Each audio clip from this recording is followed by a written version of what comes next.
Breaking news, dati ay matigas na matigas ang Iran at sinabi nitong hinding-hindi nila bubuksan ang Strait of Hormuz at hindi sila susunod sa ultimatum ni US President Donald Trump. Pero sa pagkakataong ito, biglang kumambyo ang Iran at tahasang sinabi nito na bubuksan nila ang Strait of Hormuz. Ito ay matapos na mapaso ang 48 hours na ultimatum ni President Donald Trump sa Iran. Nakapaloob sa 48 hours na ultimatum na kung hindi bubuksan ng Iran ang Strait of Hormuz ay aatakihin ng US forces lahat ng bridge ng Iran maging ang kanilang mga power plants. Pero merong 10 points na ibinigay ang Iran para sa peace plan. Ano-ano ang mga bagay na ito? Yan ang ating pag-uusapan sa videong ito. Pero bago ang lahat ay huwag kalimutang mag-subscribe. Samahan mo na rin ng like ang videong ito at i-click ang notification bell. Napakalaki kasing tulong yan para sa aming mga content creators.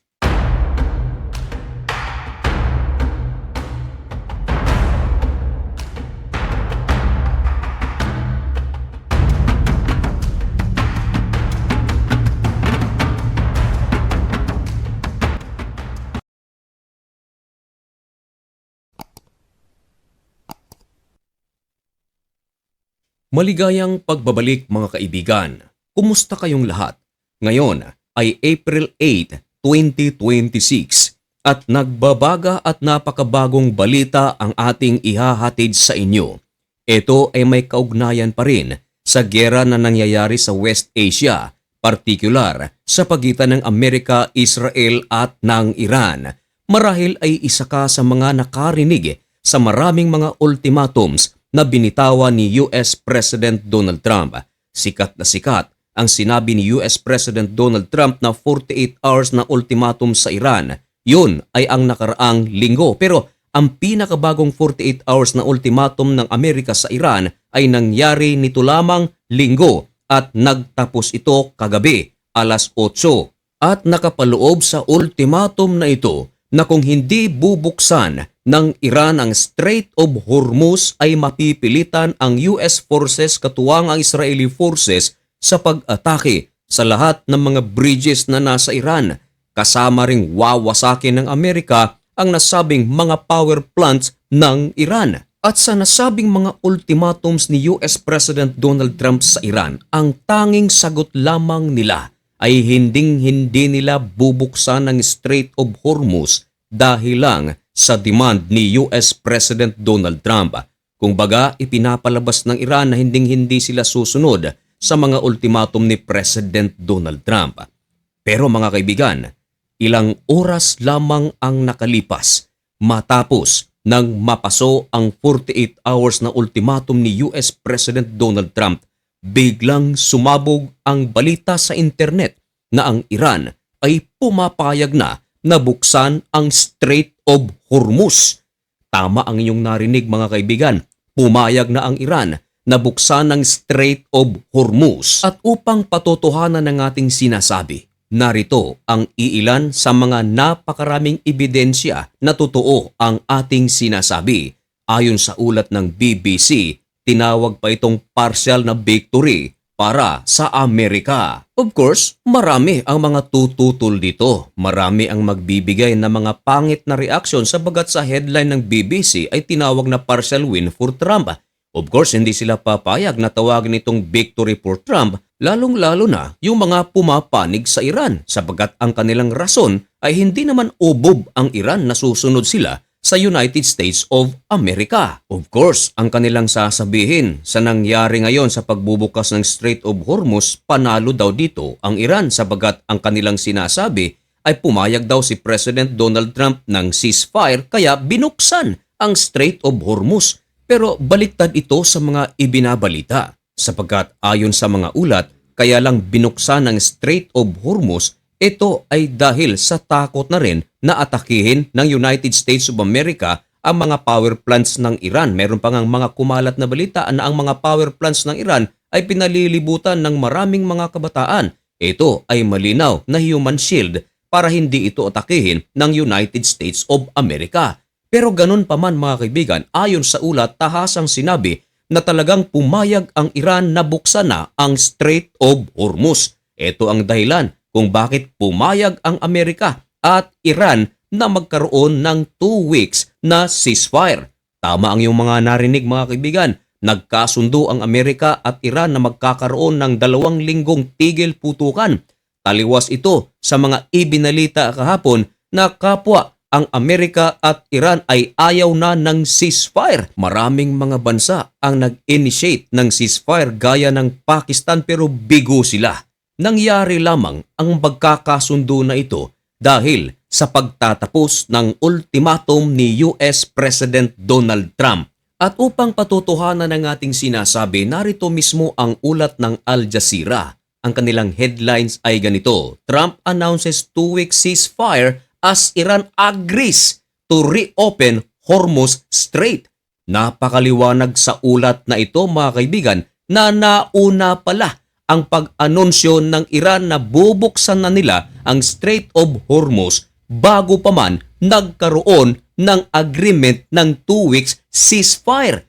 Kaya taliwas na taliwas ang sinasabi ng ibang mga tao na kung saan sinasabi nito na kaya lang binuksan ng Strait of Hormuz ng Iran dahil pumayag ang Amerika ng ceasefire. Well, baliktad yan mga kaibigan ayon sa ulat mismo ng Al Jazeera. Well, ano naman ang meron kung sakaling nauna ang pagdideklara ng ceasefire at nauna naman ang pagdideklara ng pag-o-open ng Strait of Hormuz? Malaking bagay yan mga kaibigan sabagat ang ego nito ang tatamaan. Kumbaga, yung pride ba mga kaibigan? Sabagat kung uunahin nating pag-uusapan ang pagbubukas ng Strait of Hormuz, maliwanag ito na isang pagkapanalo kay US President Donald Trump dahil nagkaroon lamang ng anunsyo ang Iran na bubuksan ito pagkatapos ng 48 hours na ultimatum ni US President Donald Trump. Lalabas na parang kinain ng Iran ang kanilang sinuka dahil hindi nga nila ito bubuksan, hindi sila yuyukod sa mga sinasabi ng Amerika. Pero ano ngayon ang nangyayari? At kung sakaling ang ceasefire naman ang nauna kaya binuksan ang Strait of Hormuz, lalabas tiklop naman si President Donald Trump sa Iran dahil kaya lang inihinto ang pag-o-open ng Strait of Hormuz dahil pumayag ang Amerika ng ceasefire. Pero hindi ganun ang nangyayari. Pero ganun pa man mga kaibigan, dapat pa rin tayong masaya dahil nga sa temporary ceasefire na 2 weeks at isa pang reason na dapat tayong magsaya. Binuksan ang Strait of Hormuz. Ibig sabihin, maraming mga bansa ang makakaginhawa dahil sa napakahirap na tinatamasa ngayon bunsod ng pagtataasan ng mga presyo ng gasolina. Pero dito naman sa ating bansa mga kaibigan, ayon sa ulat kahapon ng GMA, malabo na maibalik sa dati ang presyo ng diesel at gasolina. Nako, napakagulo talaga. Dahil kapag pagpapataas ng presyo ng gasolina at diesel, napakabilis nilang magpataas. Pero bakit kung ibabalik sa normal ay napakahirap? Hindi katulad ng sa Vietnam. Talagang pag tinanggal nila ang kanilang excise tax para sa kanilang mga krudo at gasolina, ay talagang nagbababaan agad ang mga presyo nito. Mas mababa pa nga kaysa sa ordinaryong price. Pero bakit sa atin ay talagang napakahirap ibaba? Hindi naman sa ayaw ko ang Pilipinas. Of course, mahal na mahal ko ang Pilipinas dahil dito ako sinilang at dito rin ako mawawalan ng buhay. Kaya lang, hindi ko lang maintindihan kung bakit nga ba kapag pagpapataas ng presyo ay napakabilis. Pero kapag pagpapababa naman, nako, kukulangin pa ang taon.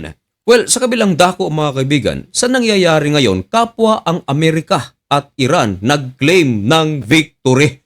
Ayon sa ulat ng CNA. Well, kung kayo naman ang tatanungin mga kaibigan, sino nga ba ang natalo at nanalo dito? Huwag kayong sasagot ng yung talo ang taong bayan. Huwag yun. Yung dalawang mga bansa lamang na nag-aaway, Amerika at Iran. Sino nga ba ang talo at panalo? Pero kung ako naman ang sasagot mga kaibigan, ang natalo at nanalo ay depende sa kung sino ang sasagot. Of course, kung ang sasagot ay panig sa Iran, talong-talo ang Israel at Amerika. Meron pang kasunod at pabuntot na salita, durog na daw ang Israel at Amerika. Pero kung ang sasagot naman ay panig sa Amerika, of course panalo ang Amerika at durog na durog ang Iran. By the way mga kaibigan, Sa pagkakaroon ng 2 weeks na ceasefire at sa muling pagbubukas ng Strait of Hormuz ay merong 10 bagay na point ang Iran. Unang-una mga kaibigan, ayon sa kanila, kinakailangang i-lift ng Amerika lahat ng mga sanctions na ipinataw sa kanilang bansa. At ang pangalawa mga kaibigan, gusto ng Iran na sila pa rin ang kumontrol ng Strait of Hormuz. At ang pangatlo mga kaibigan, kinakailangang alisin daw ng United States of America lahat ng mga military forces nito na nasa Middle East. At ang pang-apat na bagay, tapusin na ang ginagawang pag-atake ng Amerika at Israel sa loob ng Iran at sa kanilang mga allies. Marahil ang tinutukoy ng Iran ay ang mga proxies nito gaya ng Hamas, Hezbollah at Houthis. At ang panglima mga kaibigan, nais ng Iran na i-release na lahat ng mga frozen Iranian assets. Yun bang mga asset nito mga kaibigan na pinipigilan ng United States of America at ibang mga bansa? Ang iba mga kaibigan na punto ng Iran sa ceasefire plan ay hindi na ito isinapubliko. So mga kaibigan, ano ang inyong masasabi tungkol sa mga nangyayari ngayon sa ceasefire at sa muling pagbubukas ng Strait of Hormuz? Ipaalam ang inyong mga malulupit na komento at opinyon dyan sa comment section. At meron lang akong hiling na kung anuman ang mga opinyon ng ibang mga tao ay huwag ninyong murahin sapagkat karapatan nilang magpahayag ng kanilang komento at opinyon. Opinyon nila yan. Hindi mali ang opinyon ng isang tao dahil tama yan para sa kanya. Ang katotohanan, tayong lahat mga kaibigan na nandito sa Pilipinas ay kapwa nakikibalita lamang. Hindi natin nakikita ang eksakto o 100% na kaganapan sa gerang ito. Tayo ay umaasa sa ating mga source. So mga kaibigan, hanggang dito na lamang muna ang videong ito. Huwag kalimutang mag-follow at mag-subscribe. May God bless you and thank you so much for watching. Goodbye.